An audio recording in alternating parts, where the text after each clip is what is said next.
China just moved more money than most people will ever see in a lifetime. And almost nobody is talking about what it means for the dollars sitting in your bank account right now. I spent 10 days inside China, not reading about it, not watching clips on the internet. Inside it, I walked through Shanghai. I sat in rooms in Shenzhen. I had conversations in Beijing that I have been turning over in my mind ever since I came home. And what I saw changed, what I am doing with my own money. Tone lower, slower.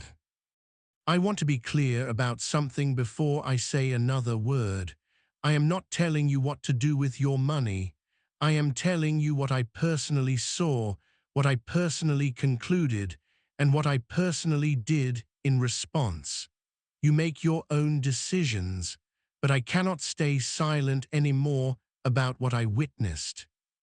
What I am about to show you has a direct consequence for every dollar you have saved, every retirement account, every savings account, every investment you have built over decades of hard work. And here is the part that bothers me most. Most financial advisors have never spent 10 days inside China talking to the people who actually move money there. Most of them have never sat across from a person whose job is to decide where $1 billion flows next year. And because they have never done that, they cannot warn you about what I am about to warn you about.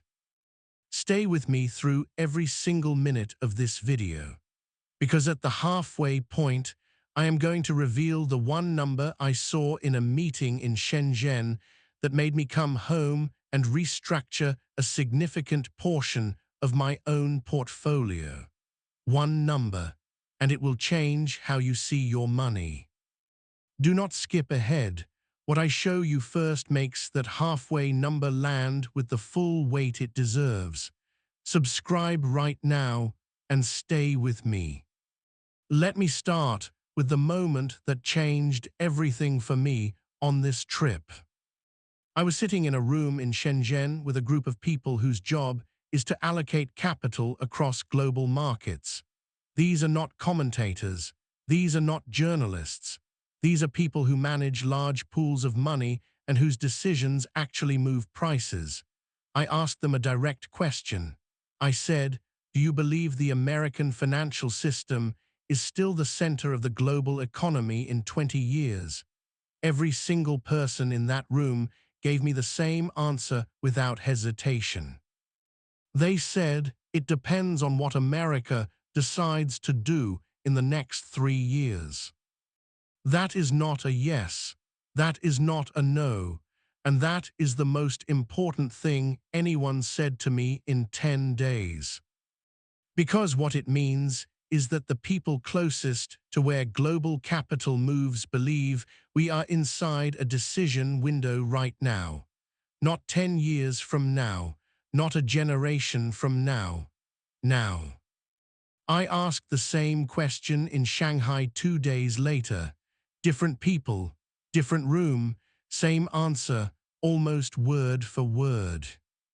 And then I came home, and I turned on the television, and I listened to what most American financial commentators were saying, and I felt a gap between what I had just heard from people who move money and what the American public is being told. That gap is why I am making this video. Tone lower, slower. I want to tell you something I have never said publicly before, and I want you to understand why I am saying it now. 40 years ago, I was not the person I am today.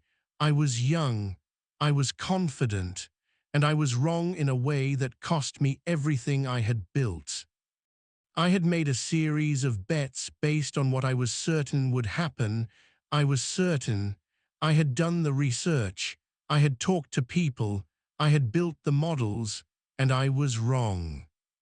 I had borrowed $4,000 from my father to cover a position that was moving against me. My wife and our 2 young children depended on me, and I sat in a room not unlike the ones I just sat in China, staring at a loss that I could not explain to anyone I loved.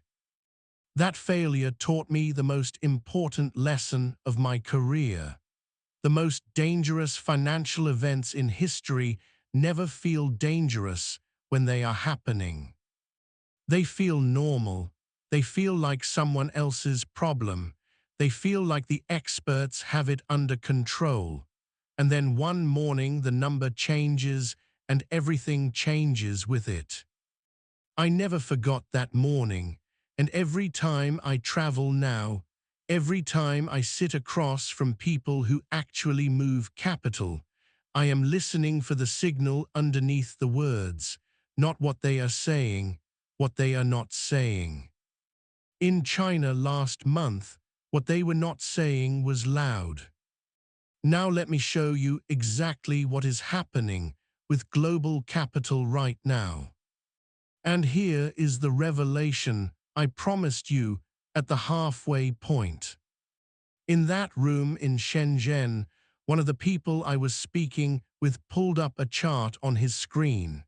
It showed two numbers side by side. The American stock market, measured by how expensive stocks are compared to what companies actually earn, was trading at approximately 35 times earnings. That means for every $1 a company earns, you are paying $35 to own a piece of it. The Chinese stock market, measured the same way, was trading at approximately 12 times earnings. 12 versus 35. Let me make sure you feel the weight of that. If you pay $35 for something that earns $1 a year, you need 35 years just to get your money back from earnings alone. If you pay $12 for something that earns $1 a year, you need 12 years. Goldman Sachs has publicly projected that American large-cap stocks will return approximately 3% per year over the next decade. 3% a year. For 10 years. That is not adjusted for inflation. That is the nominal number before prices go up. 3% a year while inflation has been running at 4, 5, 6% in recent years means your real purchasing power, what your money actually buys, could go backward even when the number in your account goes up. And that is the part nobody is talking about. The American stock market is trading at a level higher than at any point except the very peak of the dot-com bubble in the year 2000. Right before that bubble collapsed by nearly 50%. I am not saying it will collapse. I am saying that when you pay 35 times earnings, you are betting that everything will keep going perfectly. And in 40 years of watching markets, I have never seen everything keep going perfectly. Now let me give you the historical framework, because this is not the first time this has happened. Before I tell you what to do, I want you to feel the weight of history. 500 years of recorded financial history show us the same pattern repeating over and over again. A dominant empire reaches the peak of its financial power. Its currency becomes the currency the whole world uses to trade oil and gold and goods. And then slowly, gradually, and then suddenly, that changes.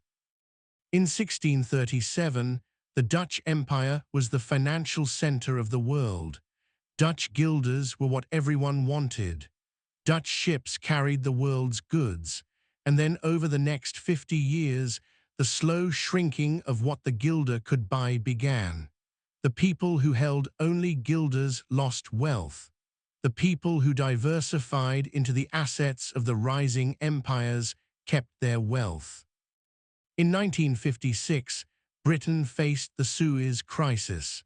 The British pound was still one of the most respected currencies in the world, and in the span of a few months, the world saw that Britain could no longer back its promises with power.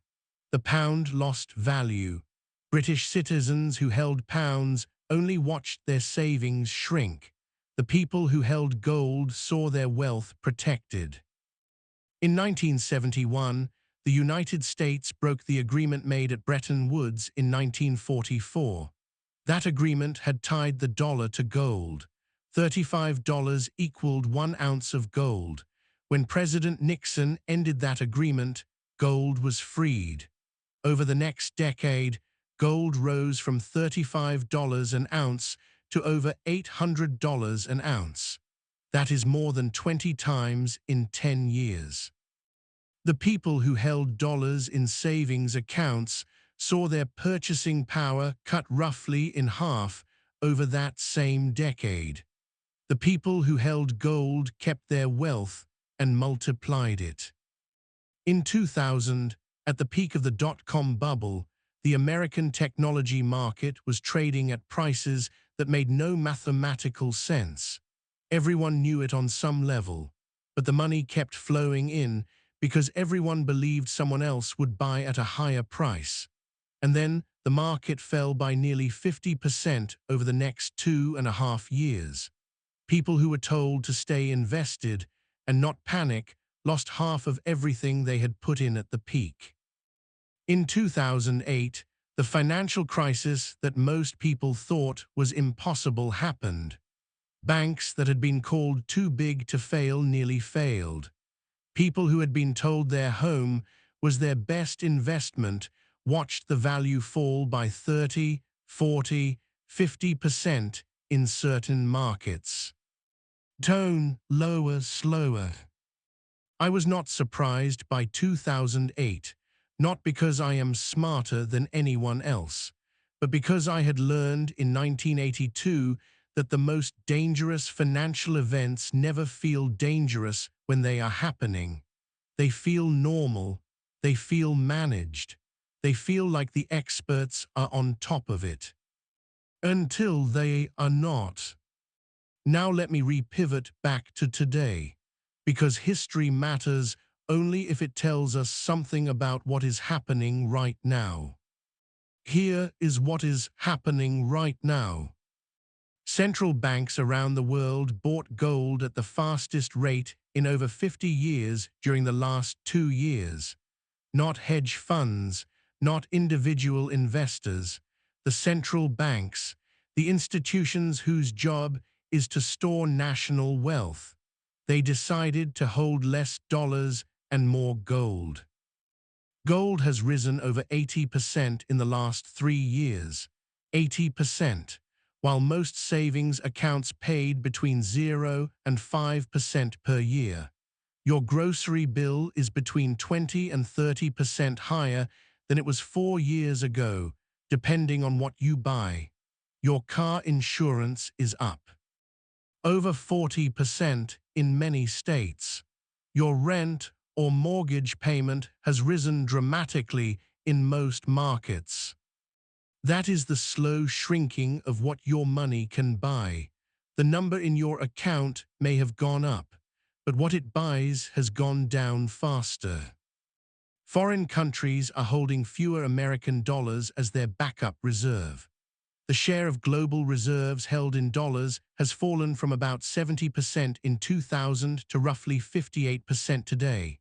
That may sound small. It is not small. When the whole world uses your currency, you get to borrow cheaply. When the world uses it less, that privilege erodes. And the cost of that erosion eventually lands on you in the form of higher prices and lower purchasing power. The gap between what powerful institutions are doing with their own money and what the public is being told is real. Central banks are buying gold. Sovereign wealth funds are diversifying into assets outside the United States. The people whose job is to protect large pools of wealth over long periods of time are making very different choices than what the average American investor is being guided toward. And that is not an accusation. It is just an observation, a factual one, and it is the most important observation I can share with you today. But here is what I need you to understand beyond the numbers. I spent 10 days in China. I walked through cities that most Americans have never seen. I saw infrastructure that surprised me. I sat in meetings with people who are patient, not quarters patient, decades patient. They are playing a game measured in generations, not earnings reports. I am not telling you China is right and America is wrong. I am not telling you to abandon what you have built here. I am telling you that the people I met had no panic, no urgency. They were calm. And when the people on the other side of a long game are calm, that is when you should pay very close attention. The Chinese economy has real problems. Property markets are distressed. Youth unemployment is high. There are structural issues that are serious. I am not pretending otherwise.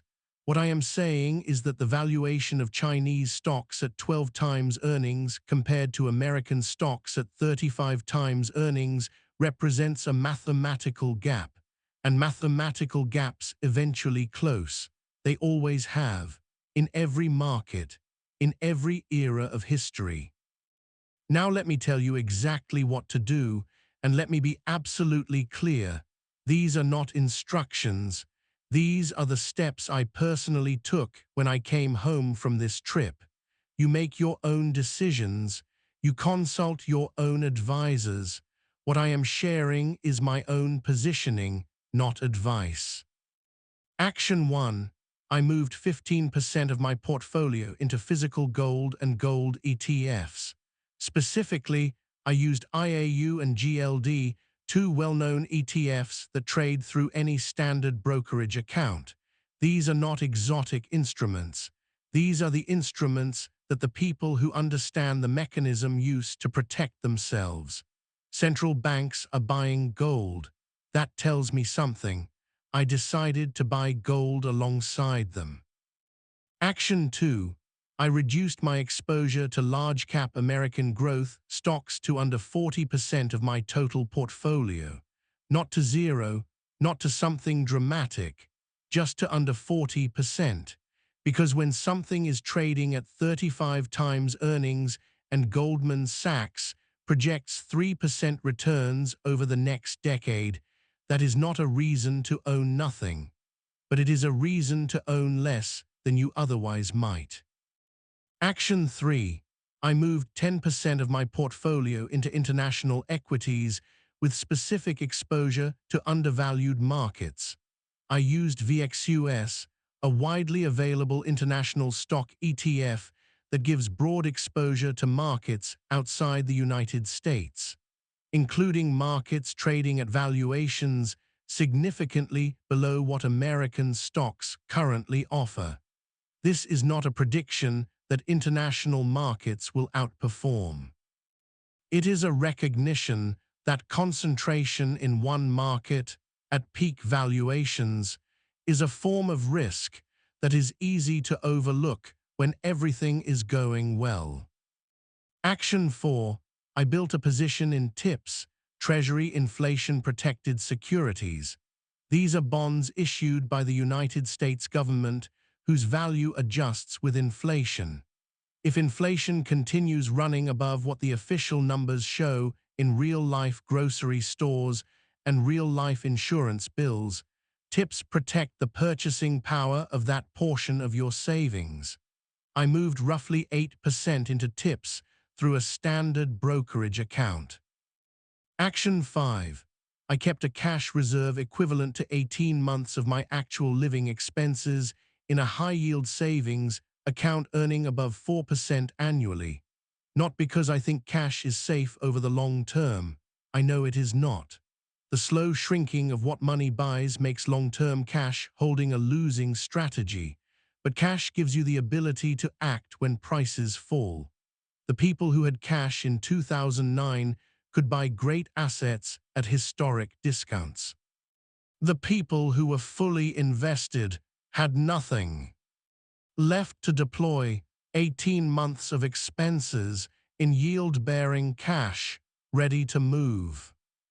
These are not exotic instruments. These are the instruments that the people who understand the mechanism use to protect themselves. I want to say one more thing before I close, and I want to say it carefully. I am not predicting a collapse. I am not saying the dollar will fail. I am not saying American stocks will crash tomorrow. I have been in this long enough to know that certainty is the most dangerous feeling in investing. I learned that lesson in 1982 when I borrowed $4,000 from my father and lost it because I was too certain. What I am saying is that the conditions I saw in China, the numbers I was shown in that room in Shenzhen, the pattern I recognized from 500 years of financial history, from the Dutch to the British to the Americans at Bretton Woods to the dot-com peak to 2008, all of it tells me that we are at a decision point, not a prediction, a decision point. And the people who recognized decision points in history and acted, not with panic, not with drama, but with calm, deliberate positioning, kept their wealth through the transitions that followed. The people who said it was different this time did not. Tone lower, slower. I cannot stay silent anymore. The window is closing on a period of time when these adjustments can be made comfortably before something forces them. That is not a prediction of a specific date. I do not know when, nobody does. But I know that every major transition in financial history was obvious in retrospect and almost invisible in the moment. I spent 10 days inside China. I sat in rooms where calm, patient, long-term thinkers told me with total sincerity that the next 3 years are a decision window. I came home. I looked at 35 times earnings on American stocks. I looked at gold rising 80% while savings accounts paid less than inflation. I looked at central banks buying gold at the fastest pace in 50 years, and I made changes. Calm, deliberate, unpanicked changes. I shared every one of those changes with you in this video today.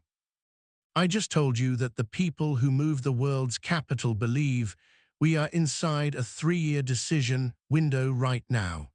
Here is what that means for your money in one sentence. The gap between what the powerful know and what the public is being told is larger today than at any point I have seen in 40 years of watching markets. If this video gave you something to think about, subscribe, share it with someone who has money they have worked hard for, and read every single comment personally. I do, every one. Here is the question I want you to answer in the comments below. What percentage of your current portfolio is held outside of American stocks and bonds? Just write a number, just a percentage, nothing else. What percentage? That one number will tell you and me everything we need to know about where you stand right now. Thank you for staying with me through every minute of this. The window is closing, and now you know.